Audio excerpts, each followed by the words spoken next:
Well, we did get that Champions League coefficient spot from finishing 5th in the league last season, and I thought we'd have to qualify for it. Apparently not. We've just been put straight into the league phase. So, we're 5 games into the league season. We've done our transfer business. We've had some ins, we've had some outs. Today, we're going to be playing Werder Bremen, I think. Oh, who are we playing? Champions League, anyway. So, yeah, let's get into it. But in terms of the transfer business, well, Stefan Latinovic has gone to Bournemouth for £39.5 million. He was our 4th choice centre-back. We've got other players that we prefer to play. And yeah, when a big money offer comes in for someone like that, yeah, get rid of him.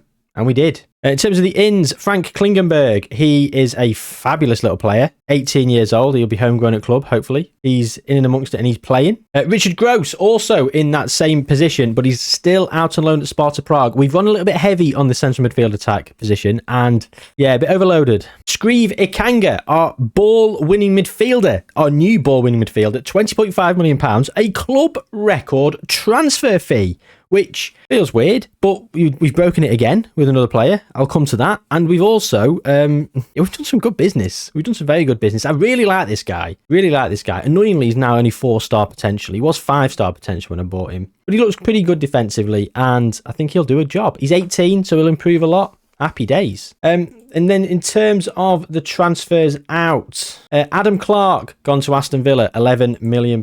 He played a little bit last season. Zoltan Hadero gone for £10 million. I wanted to get rid of him for about £3 million. He was worth about £8 million, but I thought he'll never get £8 million for him because he's crap. I put $3 million in and got a couple of bids. Then deleted one, 3.1, 3.2, 3.4. You know, auctioned him off against other teams, and people kept coming in, and there was like eight teams in for him, and we ended up getting £10 million for him. I couldn't believe it. We only got £9.5 million for Berardo, another player that's gone out. £4.5 million for Mark McConnell, similar sort of thing as Hadero, slightly better, but yeah, same thing. Sold him, auctioned him off, and there he went. Castella's gone out on loan, and there's an optional future fee. And I realised, because I've now changed tactic, and I need another striker, so he's bought one. £25 million. Thiago, deadline day, I panicked. He's all right, isn't he? He doesn't look too bad. Does he? Club record transfer. Like, considering some of the players I've got, club record transfer, he's underwhelming, isn't he? He's not played yet. Lucas Ramos Vieira, 22 years old. I don't normally like to buy players this old, which is a silly thing to say, really. £18.75 million. He was my first signing. Sorry, he wasn't my first signing. He was the first person on my radar that I wanted to sign, and I had him in the shortlist, and I ended up getting him despite not really needing him. I bought him as Leicester nicked a left winger that I wanted, even though I'm not playing a left winger, but we have changed tactic. I'll come to that in a second, gang. Anyway, Lucas Ramos Vieira, he scored 3 already this season. 4 times he's come off the bench, and he started once, so he's done really well for me. Daniel Jahic, left back, and he is unbelievable. He is unbelievable, isn't he? Look at that. Great potential. He's £15.25 million from Copenhagen. And we didn't really need a left back, but I'm playing him instead of Carpanu because he got injured a lot last season, did Carpanu, and he can play quite a few different positions, so I'm going to be playing Carpanu as a bit more box-to-box, because I'm a bit light in the central midfield area. That being said, no, I'm not, because I bought Gianluca Rossi on deadline day as well. 18 years old. He wants to go out on loan, and I promised him he could. That being said, I'm not going to loan him out. I'm actually just going to play him. And I'm going to play him as the box-to-box midfielder. He looks a bit box-to-boxy.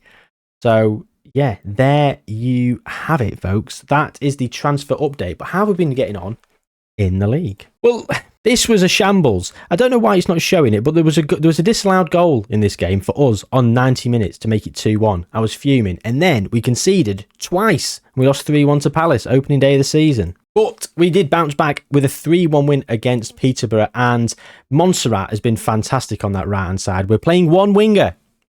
The system we moved to with the inside forward on the right, we've gone to that as the main formation this season. And I did it because I wanted João Paulo to play there, but Diego Montserrat has come into his own on that right-hand side. He's been fantastic. And let it be known that Frank Pino is back in the goals. There's Peterborough making it 2-1, but in the 90th minute, here it is, Frank Pino getting a goal in this game, and he's got 2 this season, already the same as his tally last season. Rubbish against Newcastle. We lost 2-1. I'm not showing you the highlights for that. Then we beat Bournemouth 4-1. Frank Pino scoring again. 2 goals in injury time. It wasn't the best. We're not showing you the highlights to everything. And then most recently against Burnley, 90+5. That's the only point of the season. First point of the season. We've played 2 of the bottom 3. Anyway, we're in 10th. Not doing great. Not doing great, to be perfectly honest. Barrios has got 5 assists. And this is the new formation then, gang. We've got an advanced playmaker on support in here. We've got the box to box, the ball winning midfielder. We've got Barrios as the support striker here, and an inside forward, which is either going to be Frank Pino, João Paulo, or Montserrat. Taylor or Thiago, who's going to be up front mainly. And yeah, Barrios in here. We've got plenty of players. We've got a plethora of players to play. And today we're here to play Chelsea and Werder Bremen in the Champions League. Thought I'd come back for a league game against Chelsea, current Champions League holders, 2 years in a row. And we lost to them, didn't we, in the Carabao Cup final last season, so it'd be nice to get a little bit of redemption. Unfortunately, we're not playing very well this season, but what are you going to do?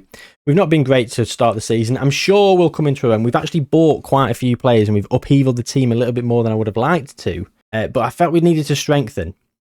And unfortunately, we've got one too many... We've got one too many players, a couple of players we've been unable to register for the Champions League phase. And we've not got enough players homegrown at club. One of them being Frank Pino, which is another reason I'm really keen to keep him, which is why I've changed system to have this inside forward on the right. I liked it last season. I moved to it a hell of a lot. It was sort of my go-to when we were losing, when we wanted to change things up. I thought, why not just start with that? And it gives me the opportunity to play Frank Pino a lot more from that right-hand side. And he's done well. He's scored 2 this season already. But we're not doing very well at all. We are mid-table as it stands, and we overachieved last season massively. And I'm concerned that we are going to fall back into a mid-table sort of position this season, and we're going to be there by rights. And that's not going to be good enough for the board. They're going to want Europe again. Thiago's going to get his debut. Look at that. 4 changes. 4 changes at half-time. I mean, Chelsea are current Champions League holders and finished ahead of us in the league. So losing to Chelsea here is not the worst thing in the world. We have lost to Newcastle, who've got a couple of players in the Media Dream 11. They've spent quite big. So a couple of the defeats, not the end of the world. Crystal Palace have actually had a good start to the season as well. So it's not the worst set of results in the world. That being said, we were pulling out some great results last season, and I wanted to keep that form going. And I'm worried that with Champions League football this season, it's going to be a distraction, and we're going to end up falling woefully off the pace. I'd take qualifying for the Conference League via the league. I'd take, 7th? Quite a dismal game. Quite a dismal game. Far from pleased with that result. I'm going to tell them the rubbish result. And now we've got Werder Bremen in our first ever Champions League game, and we're at home for it. Now, I don't think you go into the Europa League from going out of the Champions League anymore. I think it's just you're in the competition you're in. There's no going from one to the other. So we're in the Champions League. Let's try and make the best of it. If we can finish in the top 24? This is how little I've been in the Champions League. I mean, this is my main save file. This is the first time I've been in the Champions League this season, other than when I was with Dortmund at the start. So I'm not sure exactly what it is. Is it top 8 go up automatically, and then 9th through to 24th go into like a knockout, is it? Something like that. Oh, Rossi's unregistered. I didn't register him for it, did I? Silly me. Silly me. United want a Costa. I'm wondering if this formation's working. Is it a bit trigger happy to try and to consider changing it after 6 games of the season? I think we're going to stay as we are for this game. Oh, we've got 12 substitutes we can pick. Oh, well, isn't that nice? 12 subs in the Champions League. Get that in the Premier League. What's the point in only having 9? Give us the options. Right, this is it. The first game in the Champions League for Oldham Athletic.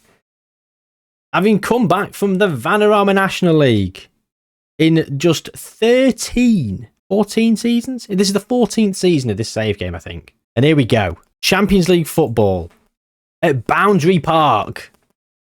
Day. Rizzo. Barrios. Find the pass. Ribas. Down the wing to João Paulo. He's got it. Across to James Taylor. And it's in. It's 1-0. It's 2 minutes into the Champions League campaign. And we are flying. We've scored quite a lot of goals like that this season, down the right and across to the forward. It has been a consistent sort of way we've scored. Montserrat with a couple of assists and nice little tap in. So it's one of those situations where the change in formation is working in some ways to get the goals, but the results aren't quite there. So don't be surprised, gang, by the time we're back for the next episode if we've changed system again. Because I'm wondering, are we a bit weak at the back now? Like, is there holes at the back? Is there? I don't think there is. I don't know. We don't crowd it out in the middle anymore. But I noticed quite a lot of times last season there was considerable. Jayhuahua is 2-0. There was considerable times where we didn't have an outlet wide because we were too cramped in the middle, and it was just so congested, and there was nowhere to go. So yeah, it's one of those things really that I'm not too sure what the right thing is. I think I'm going to stick with it for now. We are still picking up wins. Barrios, can he make it 3? Bit too far out, really. Oh, he's not too far out. Did not think that'd go in. Posting in, and I'm here slagging off the formation and saying it's not quite working. Well, we're 3-0 up against Werder Bremen. Maybe we should have a bit of a ropey start in the league. 2 of the 3 defeats have been against Chelsea and Newcastle. Can't grumble at that. Newcastle have finished lower than us, but they've just bought some, honestly, world-class players. Chelsea have just spent over 100 million on a player from Leicester as well. Paulo. James Taylor. It's 4. It's embarrassing for Werder Bremen, and we are on fire. I just can't get over this. What a game to come back for. This formation is certainly working against the 4-4-2 of Werder, isn't it? They've got no answer to us. Jayhuahua getting a 10 out of 10. What's he got? 2 assists and a goal? Barrios for his second. He's looking for his second. He doesn't get it. The goalkeeper finally makes a save. Rodriguez. You know what? I don't often do this. You're going to get a praise. They're going to get a praise. And we're not even going to make any changes at half time. We're just going to roll straight into the second half.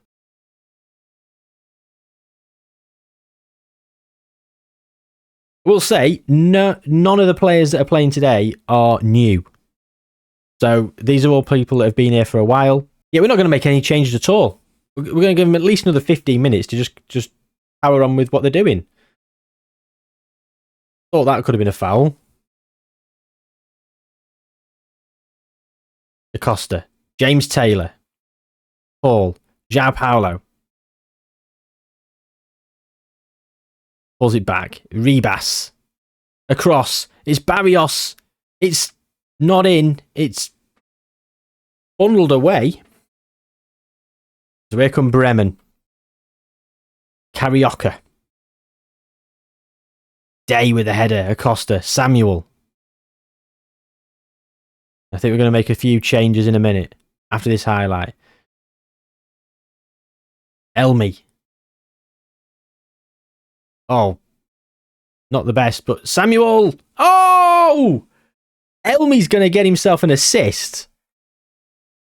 Doesn't deserve it. Poor pass, got it back, passed it across there. A great finish from Samuel. What a goal. Okay, sub time. Paul is coming off for... Karakalic needs some... sharpness. So does Frank Pino. Bassioli also do with some sharpness. I'm going to bring Elmi off for Vera. They don't like to play the left back. And that's going to leave us with 1 substitution in case we need to make a change towards the end.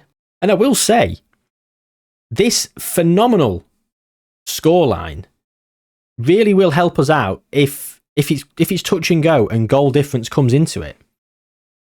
It might be head-to-head record. No, it won't be head-to-head record because you don't play everyone, do you? So it probably will be goal difference if we're on the same points as someone, and that could be crucial. I can't believe we won our first Champions League game 5-0. Bassioli today. Ribas.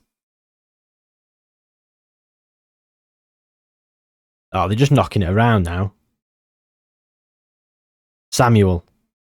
Plenty of time in the middle of the park. Decides what he wants to do. Oh, he finds James Taylor. It's got to be 6. James Taylor. It is 6. Thank you very much, he says. Barrios is a bit knackered. I think that means I'm going to bring Klingenberg on for Barrios.